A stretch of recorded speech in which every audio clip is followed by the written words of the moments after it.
went to a school that worked with dyslexic kids, and I had a really incredible teacher.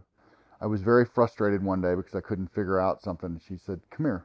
I had a temper too. She said, "Come here, I want to show you something." So she went out to the parking lot and got this board and a bunch of nails. She went out and put it under a tree, and she said, "Don't come back in the classroom until you beat all those nails in that board." And so I spent about an hour beating nails into a tree, and I came back, and she said, "How do you feel?" I said, "Great." And I've been making things ever since. I was really fortunate. Both of my parents are object makers. My mom was somebody who could just fabricate just about anything, and my dad was a shipbuilder. I grew up seeing people take massive sheets of metal and wood and turning them into objects of movement. I spent a lot of time basically creating my own world, making objects and playing with them. I made my own toys. And so the toys just evolved to where they became bigger and bigger and bigger, and you started sensing that something was completed by if the form worked or not. And that started from a very young age. I don't think people really become an artist. I think they grow into it. But from a very early age, after I left HSPVA, I started apprenticing and apprenticed Louis Samanis and Roswell at like 17, I think, and then went to San Francisco and worked on the running fence with Christo, and I was going to the Art Institute. I was a very young kid in Houston, and there was a really thriving art community in Houston. They were giving grants to a lot of artists in New York to come down to Houston and teach. And I got right in the middle of a big, I would say, renaissance of a lot of people being brought in.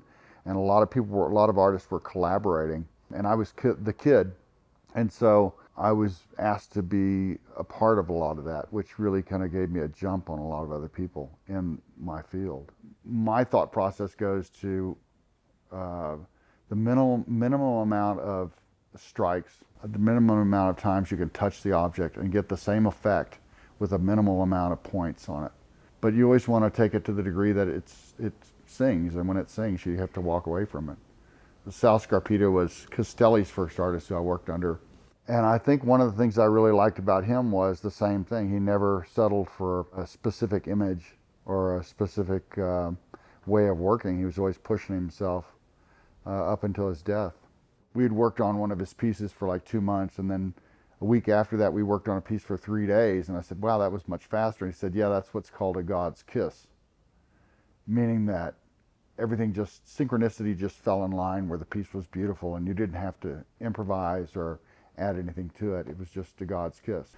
It's the knowledge of walking away when you have one of those and seeing it.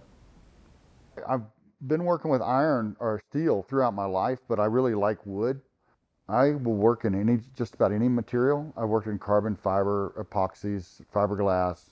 I like working in just about any material I can, because every material has its inherent qualities. And I think that when you get stuck with one material, we have a tendency to copy ourselves. I really think that art is something that can be healing, or the objects that can be really healing to people. Certainly it was for me, with a lot of mass confusion in my youth. I really like putting large pieces together that fit in an environment, that are site-specific, that draw people back to them year after year. The viewer becomes more and more educated about the object over time. That's what I would like to see, something that would be around in 200 years and people still enjoy it 200 years later. That would be something that would make me content.